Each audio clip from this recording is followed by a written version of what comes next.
Yes, good morning class. BSc third year zoology का third paper applied biology, ethology and biostatistics के बारे में discuss कर रहे हैं। यूनिट थर्ड चल रही है हमारे इस पेपर में, यूनिट थर्ड। ठीक है, आज की क्लास में हम बात करेंगे स्टैंडर्ड डेविएशन, मानक विचलन के ऊपर। मानक विचलन, standard deviation, standard deviation, standard deviation.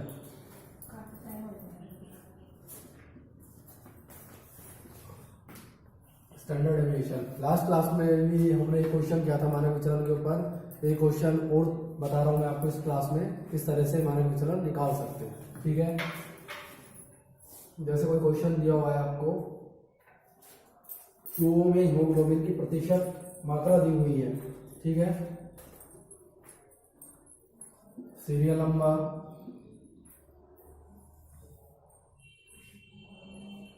Haemoglobin percentage,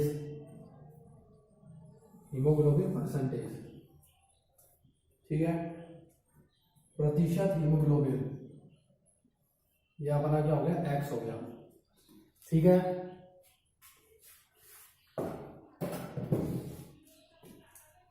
तेईस 22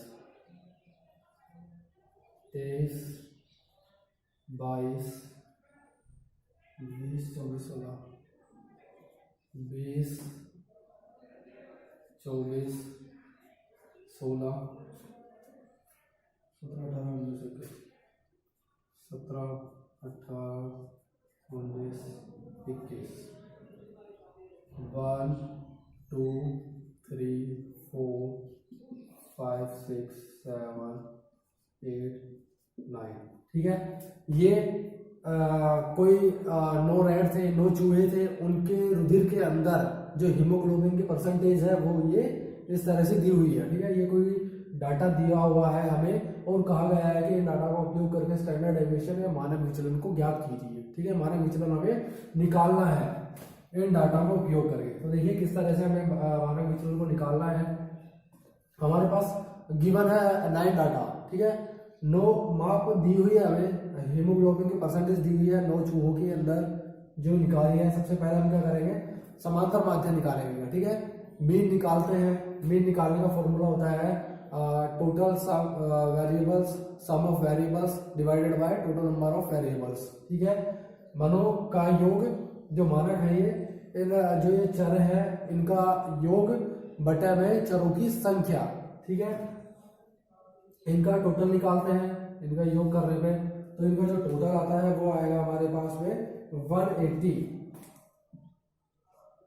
ठीक है, इसका जब टोटल निकाला जोड़ने पर तो वो आया 180। और हमारे पास कितने टोटल कितने नंबर दिए हुए हैं, 9।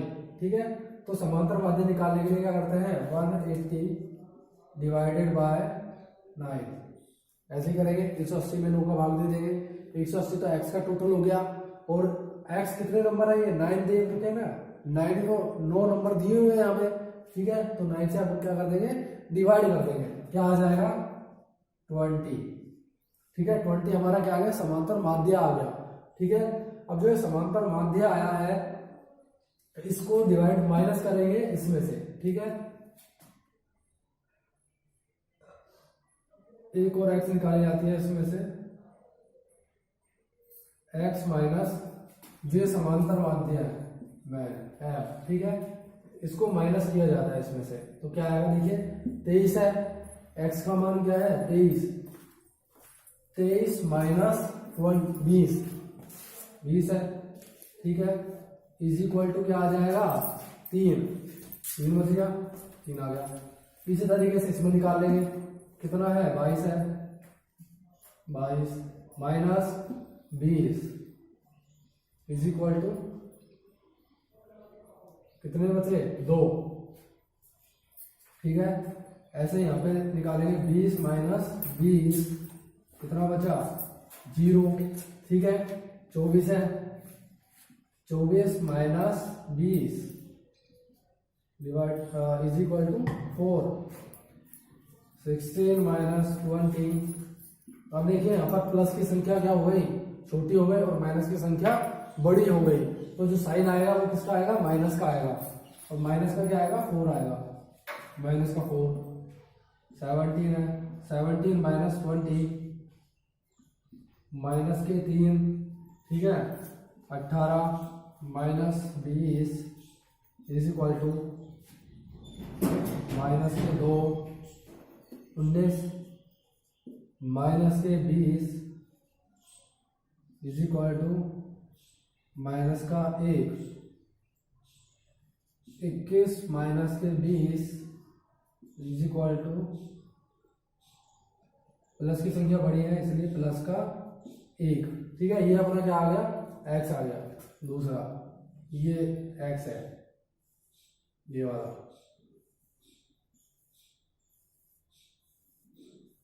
ठीक है। नेक्स्ट स्टेप में क्या करेंगे, इसका स्क्वायर करेंगे। यहाँ पर करते हैं x का स्क्वायर, मतलब कि जो ये वाली संख्या निकली है इसका अपन को यहाँ पे क्या करना है, स्क्वायर करना है, ठीक है। 3 × 3 इज इक्वल टू 9। इनकी नो ऐसे दो का करेंगे तो 2 दूनी 4, 0 का 0 ही होगा, ठीक है। 0 को 0 से गुणा करेंगे तो 0 ही आएगा। 4 का निकालेंगे, 4 को 4 से गुणा करेंगे तो 16। 16 माइनस 4 को माइनस 4 से गुणा करेंगे तो भी क्या आएगा, 16 आएगा, ठीक है।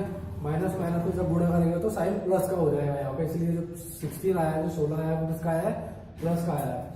ऐसे 3 को करेंगे, 3 minus 3 is equal to 9 plus का, -2 -2 4 प्लस का, -1 बराबर प्लस का 1। ये प्लस का 1 प्लस का 1 बराबर 1, ठीक है। ये अपना एक्स स्क्वायर निकल गया, ठीक है। ये वाला ये एक्स स्क्वायर हो गया यहाँ पर, ठीक है। अब क्या करेंगे, अब इनका टोटल कर लेंगे। जो एक्स स्क्वायर निकला है ना, इसका टोटल करना है हमें, ठीक है।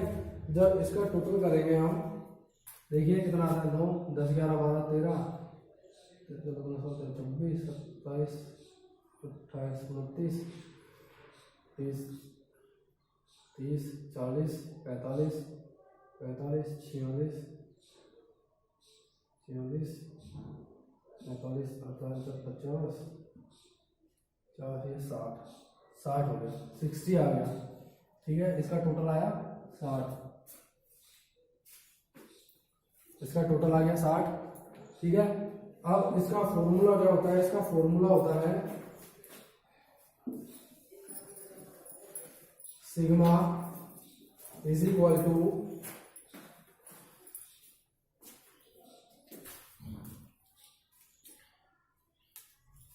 X square divided by N,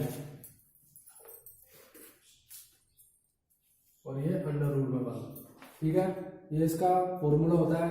जो यहाँ पे एक्स स्क्वायर निकला है, इसका जो टोटल है अपना 60 आया है, ठीक है। ये होता है, इसको यहाँ पे लिखते हैं ऊपर और डिवाइडेड बाय एन कर देते हैं। एन का मतलब जितने अपने पास वेरिएबल्स के नंबर है, अपने पास 9 नंबर है, चरों का जो मान है वो 9 दिया हुआ है, तो 9 क्या अपना हो जाएगा, एन हो जाएगा, ठीक है। तो इस फॉर्मूले के अंदर हमें क्या करना है, पुटअप करना है इनके नंबरों को। ये क्या है, 60 है, 60 हो जाएगा, ठीक है। डिवाइडेड बाय एन, एन क्या है, 9 तक है ना। अगर ये नंबर अपने 10 दिए हुए होते तो अपना जो एन होता है वो 10 हो जाता। अगर 8 दिए हुए होते तो 8 हो जाता है। अभी अपने पास जो हीमोग्लोबिन की परसेंटेज दी हुई है वो 9 चूहों के अंदर की दी हुई है, ठीक है। 9 चूहों के रक्त की जांच की गई है, और 9 चूहों के अंदर जो रक्त की जांच की गई है उनमें जो हीमोग्लोबिन की परसेंटेज ज्ञात की गई है वो यहाँ पे दी हुई है। तो जो एन है वो क्या होगा, अपना 9 होगा, 9, ठीक है। और इसको अंडर रूट में बंद करना है, ठीक है। 60 डिवाइडेड बाय 9, इसको जब करते हैं तो आता है 6.66, 6.66, ये अंडर रूट, ठीक है। इसका अंडर रूट कर देंगे तो हमारा जो आंसर होगा वो आ जाएगा।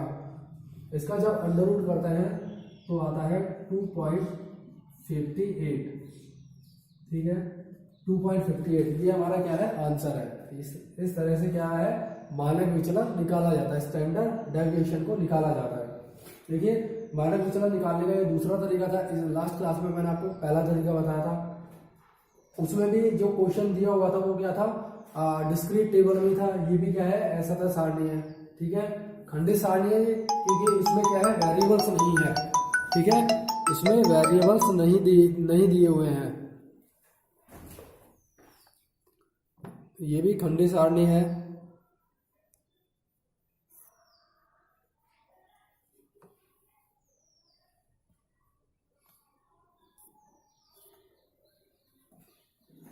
ये इस तरह से खंडित सारणी दी हुई है, क्योंकि इसमें वेरिएबल्स के बीच में क्या है इंटरवल्स नहीं है, अंतराल नहीं है इसमें, ठीक है, अंतराल नहीं दिया हुआ इसमें। अगर अंतराल दिया हुआ तो क्या होती, अखंडित सारणी होती, कंटिन्यूअस टेबल होती, लेकिन ये क्या है खंडित सारणी, क्योंकि इंटरवल्स नहीं दे रखे, ठीक है। जो लास्ट क्लास थी उसमें मैंने आपको तरीका जो बताया था मानक विचलन निकालने का, स्टैंडर्ड डेविएशन निकालने का, उसमें हम स्टैंडर्ड डेविएशन किस तरह से निकालते थे, उसमें भी x का मान दिया हुआ होता था, x का टोटल करते थे 180 आता था, फिर उसको डिवाइडेड बाय करते थे n से, ठीक है। फिर यहाँ पे हमारा क्या आया था 120 आया था, ठीक है, 20 आया था, तो 20 को हमने इसमें से माइनस कर दिया और हम अपना क्या निकल गया x डॉट निकल गया, ठीक है। लास्ट क्लास में जो टाइप का हमने क्वेश्चन किया था उसमें जो हमारा समांतर माध्य निकलता है उसके इक्विवेलेंट हम कल्पित माध्य को मानते हैं, ठीक है, कल्पित माध्य को माना था हमने वहां पे, ठीक है, एज्यूम किया था मीडियन को, मीन को, लेकिन यहाँ पे जो एक्चुअल में समांतर माध्य है, ठीक है, जो एक्चुअल में समांतर माध्य है वो लिया है हमने, क्योंकि यहाँ पर जो हमारा डिवाइड करने पर जो समांतर माध्य निकला था ना वो एकदम क्या है पूर्णांक था, पूर्ण संख्या थी। क्या आया था हमारा यहाँ पर 180 में जब डिवाइडेड बाय हमने 9 किया था तो आया था 20, ठीक है। इस तरह से जब 9 से डिवाइड किया था तो आया था 20। अब देखिए 20 जो ये 20 आया है ये क्या है पूर्ण संख्या है, किसी भी तरह का कोई दशमलव नहीं आ रहा, कोई पॉइंट नहीं आ रहा, ठीक है, पूर्ण तरीके से 20 आया है हमारा कंप्लीट, ठीक है। इसलिए हमने क्या कर दिया 20 को डिवाइड कर माइनस कर दिया डायरेक्टली x में से और ये हमारा m निकल के आ गया, ठीक है। लेकिन लास्ट टाइम पे जो हमने क्वेश्चन किया था मानक विचलन निकालने का लास्ट क्लास में, उसमें देखना उसमें जब हमने समांतर माध्य निकाला था तो जो यहाँ पे आया था ना हमारा समांतर माध्य वो इस तरह से पूर्ण संख्या में ना आकर किसमें आया था पॉइंट्स में आया था, ठीक है, पॉइंट्स में आया था, मतलब कि कुछ इस तरीके से आया था 20.5, कुछ इस तरह से आया था 20.5। फिर हमने इस 20.5 के इक्विवेलेंट समांतर माध्य माना था, कल्पित माध्य माना था, ठीक है। जैसे कि 20.5 आया है तो हमने 20 को क्या माना था कल्पित माध्य माना था और फिर उस 20 में से माइनस किया था 23 को और फिर इस तरीके से x डॉट निकाला था, फिर इसका स्क्वायर किया था यहाँ पर, ठीक है।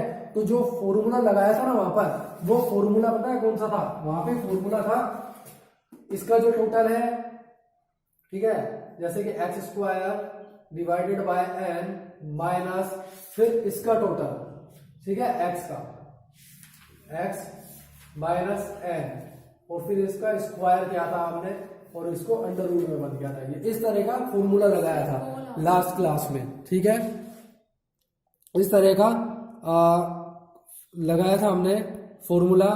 लेकिन इस क्लास में क्या है जो यहाँ पे हमारा पूर्ण जो समांतर माध्य आया है वो क्या है पूर्ण संख्या है, किसी भी तरह का कोई पॉइंट नहीं है इसमें, ठीक है, डायरेक्ट क्या है देखिए 20 आ रहा है 20 आ रहा है और 20 में से हमने माइनस कर दिया जो ये आया फिर इसका स्क्वायर कर दिया, ठीक है, और ये इसका टोटल आया 60। तो अपन ने डायरेक्ट जो फॉर्मूला लगाया है इसमें वो कौन सा लगाया है, ये वाला फॉर्मूला लगाया है, ठीक है। अगर यहाँ पर जो समांतर माध्य निकाल रहे हैं हम, समांतर माध्य जो मीन निकाल रहे हैं वो अगर दशमलव में आता है पॉइंट्स में आता है, ठीक है, तो जो फॉर्मूला लगेगा फिर वो फॉर्मूला ये वाला लगेगा, ठीक है। लेकिन अगर समांतर माध्य निकालने पर जो समांतर माध्य हमारा आता है वो एक पूर्ण संख्या होती है, कंप्लीट डिजिट आती है, किसी भी तरह की कोई पॉइंट नहीं आती, कोई दशमलव नहीं आती, तो जो फॉर्मूला लगेगा मानक विचलन निकालने के लिए स्टैंडर्ड डेविएशन निकालने का वो फॉर्मूला होगा ये वाला। क्लियर है?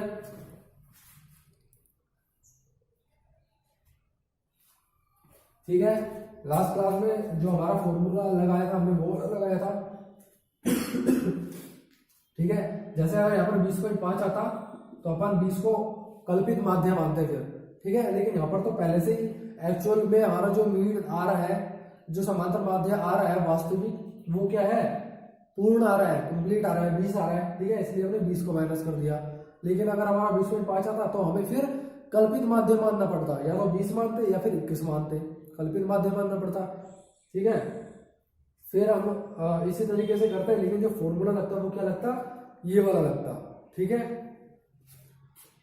इस तरह से। लेकिन अभी क्या है हमारा, ये 20 आ गया, इसलिए हमने सीधा क्या किया, 20 को माइनस किया और ये x बार निकाला, फिर उसका स्क्वायर किया, ये आया, इसका टोटल किया तो 60 आ गया, 60 आ गया। फॉर्मूला हमारा ये है, ठीक है। एक्स स्क्वायर हमारा जो टोटल आ रहा है एक्स स्क्वायर का वो है 60 लिख दिया। जो n है वो अपने जो वेरिएबल्स होते हैं, कितने वेरिएबल्स हैं वो होते हैं 9 नंबर दिए हुए हैं अपने यहाँ पे, तो n जो हो जाएगा 9 हो जाएगा। इसको जब डिवाइड करते हैं तो 6.66 आता है, इसका अंडर रूट कर लेते हैं 2.58, 2.58 हमारा क्या आ जाता है, आंसर आ जाता है, मानक विचलन आ जाता है, समांतर माध्य आ जाता है, ठीक है। इस तरह से समांतर माध्य निकाला जाता है। दो तरीके से मैंने आपको समांतर माध्य निकालना बता दिया है, एक तरीका लास्ट क्लास में बताया था, एक तरीका ये बताया था, ठीक है। केवल इतना ध्यान रखना है, जो हमारा समांतर माध्य निकालते हैं अगर वो पॉइंट्स में आ रहा है तो जो फॉर्मूला लगेगा वो वाला लगेगा, ठीक है। और अगर हमारा जो समांतर माध्य आ रहा है, मीन जो आ रहा है वो कंप्लीट डिजिट है, ठीक है, तो जो फॉर्मूला लगेगा वो ये वाला लगेगा, ठीक है। इसमें जो एक्स स्क्वायर है वो ये वाला होगा, इसका टोटल, ठीक है। और जो n होगा वो हमारे ये x कितने हैं, 9 है, तो n 9 होगा, ठीक है। माइनस एक्स बार एक्स डॉट एक्स का ये वाला टोटल, ठीक है, इसका टोटल यहाँ पे हमें जरूरत नहीं पड़ी इसलिए हमने इसका टोटल नहीं किया। लेकिन अगर यहाँ पर पॉइंट्स में आता तो फिर इसका भी टोटल निकालना पड़ता, इसका जो टोटल होता उसको यहाँ पे लिखते हैं और उसको डिवाइड करते हैं n से, यानी कि 9 से, और फिर इस इक्वेशन को सोल्व करते हैं। तो इस तरीके से हमारा मानक विचलन निकल के आता, ठीक है।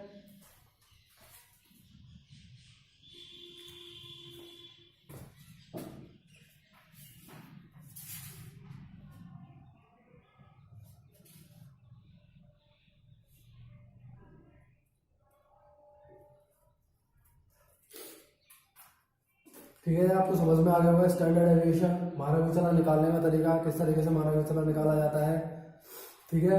आगे क्लास में इतना ही, नेक्स्ट क्लास में बात करेंगे नए टॉपिक के ऊपर। Thank you.